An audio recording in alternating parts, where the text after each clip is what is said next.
Hello people and welcome to CG Reaction, and this is History of Japan by the channel billwurtz. Billwurtz, he just made two videos. One is History of the entire world, I guess, and second one is History of Japan. And between those two videos got so famous that he has over 4.4 million subscribers now. And history of the entire world has over 100 million views, and this one, Japan one, has 62 million views. I don't know why he stopped just after making two videos. I heard somewhere that it took a year for him to create History of the entire world, I guess. So he put real time inside that. Maybe he just caught up into something else, like like how Salmonella got stuck with school and things like that. Who knows? Maybe he'll come back one day. Even though his last video was, I might quit. He just hanged it there. So I don't know. But the point is, billwurtz makes such great videos. It's just ridiculous. It's very simplistic, but the way he makes it is just way awesome. So Japan.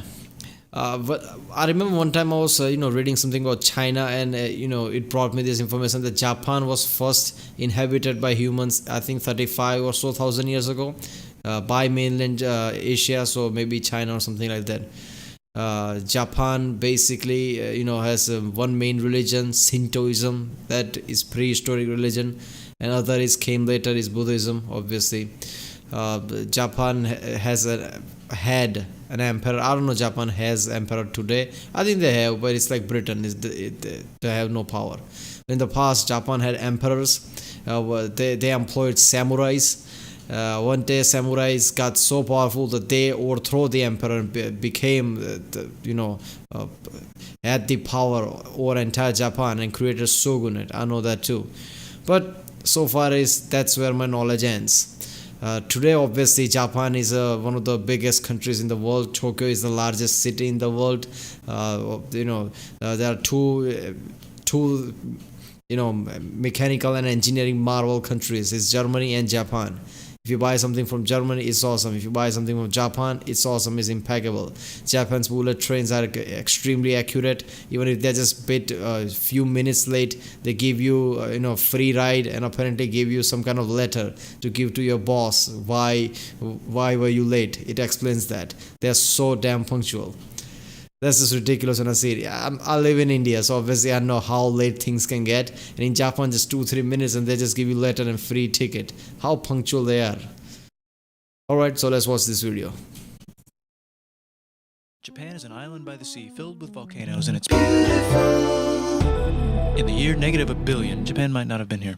In the year -40,000, it was here, and you could walk to it, and some people walked to it. Then it got warmer, some icebergs melted, it became an island. Oh, so okay, so 40,000 years ago, not 35. I don't know why 35,000 was in my head, but it was 40,000 ago. There's lots of trees, because it's warmer. So now there's people on the island. They're basically sort of hanging out in between the mountains, eating nuts off trees, and using the latest technology, like stones and bowls. Ding dong, it's the outside world, and they have technology from the future, like really good metal and crazy rice farms. Now you can make a lot of rice really, really quickly. That means if you own the farm, you own a lot of food, which is something everybody needs to survive. So that makes you king. Yeah, that's not the case in Japan, but that's the case in most of the world. Anywhere where the first time farming was introduced, people started to create farms that gave you the monopoly. You had the food. You slowly created basically cities, and you became king. Whoever had the biggest farm and biggest food supply was a king. Farming and rice kingdoms spread across the land, all the way to here. The most important kingdoms were here, here, here, here, here, here, and here. But this one was the most important, ruled by a heavenly superperson, or emperor for short. Knock knock, get the door, it's religion. The new prince wants everyone to try this hot new religion from Biekt. Please try this religion, he said. No, said everybody. Try it, he said. No, said everybody again, quieter this time. And so the religion was put into place, and all the rules that came with it. Then the government was taken over by another clique, and they made some reforms, like making the government govern more, and making the government more like China's government, which is a government that governs more. Hi, China, they said. Hi, dipshit, said China. Can you call us something else other than dipshit, said Japan. Like what, said China. How about Sunrise Land, said Japan. And they stole China's alphabet and wrote a book about themselves. And then they made lots of poetry and art and Yes, Japan took China's alphabet and created their own language, and slowly they modified it, but basically came from Chinese language, I guess. Mandarin, if I'm not mistaken, mainly from Mandarin. another book about themselves. Then they stopped moving the capital every time the emperor died and kept it in one place for a while, right here. And they conquered the north finally, get that squared away. A rich hipster named Kukai is bored with modern Buddhism, visits China, and learns a better version, which is more spiritual. Comes back, reinvents the alphabet, and causes art and literature to be great for a long time. And the royal palace turned into such a dream world of art that they really didn't give a shit about running the country. So if you live outside the palace, how are you supposed to protect your shit from criminals? Hire samurai. Everyone started hiring samurai. Rich, important people hired samurai. Poor people who could not afford to hire samurai did not hire samurai. The samurai became organized and powerful, more powerful than the government, so they made their own military government. Here, they let the emperor still be emperor, but the shogun is actually in control. Breaking news, the Mongols have invaded China. We've invaded China, said the Mongols. Please respect us, or else we might invade you as well. Okay, said Japan. So the Mongols came over, ready for war, and died in a tornado. But they tried again, and had a nice time fighting with the Japanese, but then died in a tornado. Then the emperor overthrows the shogunate, then the shogun... Oh god damn, so Mongols versus Japanese, got destroyed because of tornado. I don't know who would have won. I feel like Mongols would have won, even though I know who samurais were and things like that, but still, Mongols were really in large number. They were overpowering everybody. They dominated most of the world. So, I feel like those tornadoes did a massive favors to Japanese. Otherwise, Mongols would have invaded at least half of the country, if not more. Shogunate overthrows him back and moves to Kyoto and makes a new shogunate. And the emperor can still dress like an emperor if he wants, that's fine. Now there's more art. Like painting with less colors, collaborative poetry, plays, monkey fun, tea parties, gardening, architecture, flowers. It's time for who's going to be the next shogun. Usually it's the shogun's kid, but the shogun doesn't have a kid. So he tries to get his brother to quit being a monk and be the next shogun. He says okay, but then the shogun has a kid. So now who's it going to be? Vote now on your phone. What a bad planning, man. First of all, you convince your brother to leave being a monk and come back. He comes back and now you have a kid. So now there's a friction there. What the hell? And everyone voted so hard that the palace caught on fire and burned down. The shogun actually didn't care. He was off somewhere doing poetry. And the whole country broke into pieces. Everyone is fighting with each other for local power, and it's anybody's game. Knock knock, it's Europe. No, they're not here to take over. They just want to sell some shit, like clocks, and guns, and Jesus. So that's cool, but everyone's still fighting each other for control, now with guns. And wouldn't it be nice to control the capital, which right now is puppets, with no one controlling them?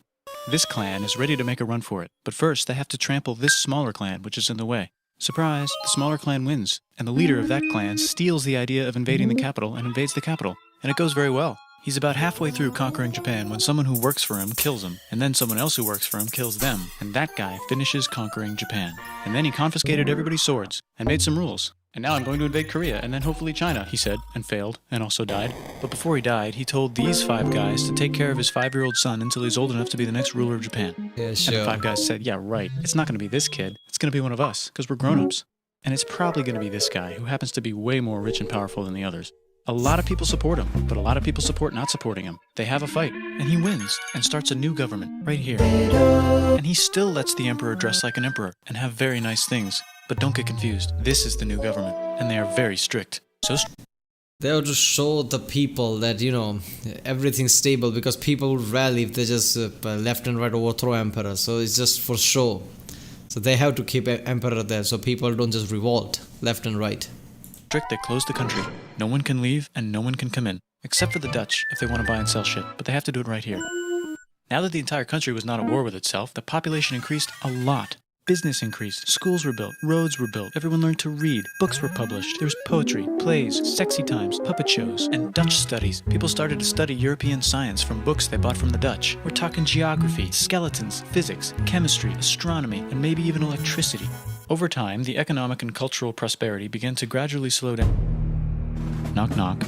It's the United States, with huge boats, with guns. Gunboats. Open the country. Stop having it be closed, said the United States. There's really nothing they could do, so they signed a contract that lets the United States, Britain, and Russia visit Japan anytime they want. Choshu and Satsuma hated this. That sucks, they said. This sucks. And with almost very little outside help, they overthrew the shogunate and somehow made the emperor again and moved him to Edo, which they renamed Eastern Capital. They made a new government, which was a lot more Western. They made a new constitution that was pretty Western, and a military that was pretty Western. And do you know what else is Western? That's right, it's conquering stuff. So what can we conquer? Korea. They conquer Korea, taking it from its previous owner, China, and then go a little bit further. And Russia rushes in out of nowhere and says, "Stop, no, you can't take that. We were going to build a railroad through here to try to get some warm water." And Russia builds their railroad, supervised by a shit ton of soldiers. And then when the railroad was done, they downgraded to a fuck ton. Did I say downgrade? Russia's tendency to do this, isn't it? Even today, Russia want to do something, there's a friction. You know what? I'm gonna do that, and here's a million soldiers right there. What you can do? What you gonna do about that? That's awesome, man. Also, when Russia, it's too close to the Russian border. I mean, you can't blame Russia to show this kind of force, man. Great, I meant upgrade. And Japan says, "Can you maybe chill?" And Russia says, "How about maybe you chill?" Japan is kind of scared of Russia. You'll never guess who's also kind of scared of Russia. Great Britain. So Japan and Great Britain make an alliance together so they can be a little less scared of Russia. Feeling confident, Japan goes to war against Russia, just for a moment, and then they both get tired and stop. It's time for World War I. The world is about to have a war, because it's the 1900s and weapons are getting crazy, and all these empires are excited to... Whoa, wait. The world is about to have a war, because it's the 1900s and weapons are getting crazy. Yeah, machine guns, flamethrowers, even grenade was introduced in World War I. I didn't know that. I knew about the, machine gun fire through propellers and things like that, but even grenades, alright. And all these empires are excited to try them out on each other. Meanwhile, Japan has been enjoying... Anybody who played Call of Duty would know that grenades are really annoying. If you haven't ever seen, if you haven't played with somebody who throws grenade and suddenly you play against somebody who just constantly throw grenades, you would understand like it's really annoying. So just imagine in real life world, suddenly grenades are a thing and it just comes to you like, what the hell is that? And suddenly blows. Oh my god, that's just effed up. Conquering stuff and wants more. And the next thing on their list is this part of China and lots of tiny islands. All that stuff belongs to Germany, which just had war declared on it by Britain because Britain was friends with Belgium, which was being trespassed by Germany in order to get to France to kick France's ass because France is friends with Russia, who was getting ready to kick Austria's ass because Austria was getting ready to kick Serbia's ass because someone from Serbia shot the leader of Austria's ass. Or actually shot him in the head. And Britain is currently friends with Japan, so you know what that means. Duh, Japan should take the islands, which they wanted to do anyway, so they called Britain. No, let's be honest. Japan didn't join the war just for the island. They joined the war to help their ally, their good friend. But no, they did join the war for the island. They definitely did. On the telly to sort of let them know. And then they did it. And they also helped Britain a little here and there with some errands and stuff. Now the war is over, and congratulations, Japan, you technically fought in the war, which means you get to sit at the negotiating table with the big dudes, where they decided who owns what. And yes, Japan gets to keep all that shit they stole from Germany. You also get to join the post-war mega alliance, the League of Nations, whose mission statement is to try not to take over the world. The Great Depression is bad, and Japan's economy is now crappy, but the military is doing just fine, and it invades Manchuria. In the League of Nations, it's like, no, don't do that. If you're in the League of Nations, you're not supposed to take over the world. And Japan said, how about I do anyway?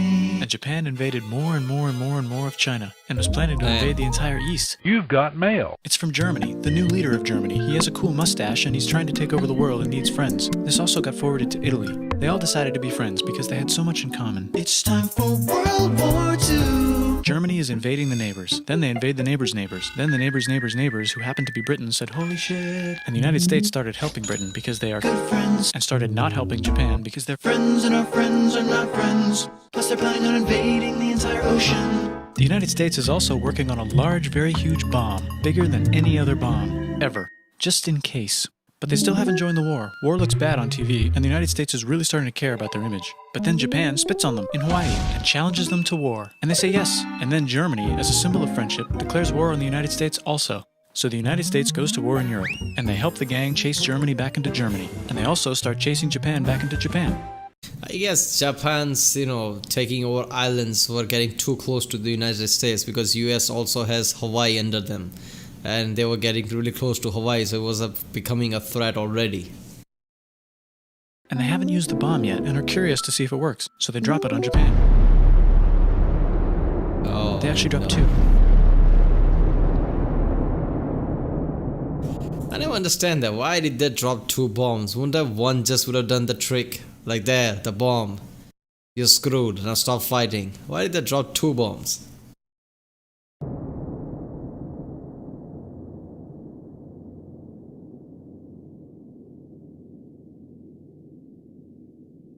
United States installed a new government, inspired by the United States government, with just the right ingredients for a post-war economic miracle. And Japan starts making TVs, VCRs, automobiles, and camcorders as fast as they can, and also better than everybody else. They get rich, and the economy goes wild, and then the miracle wears off. But everything's still pretty cool, I guess. Bye!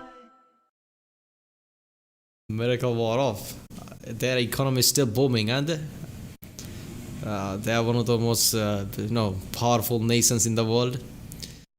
Yeah, so this was some of it I already knew about, obviously, but yeah, this was an awesome video, man. I hope billwurtz come back and make another video, or more than one video, at least one video, because I love his technique. It's always fun to watch, and oh my god, as soon as he upload, it's going to be #1 trending for a long time, I bet you, because just small two videos, and one is 100 million views, other is 62 million views. He has over 4.5 million subscribers for what? Just 2 videos.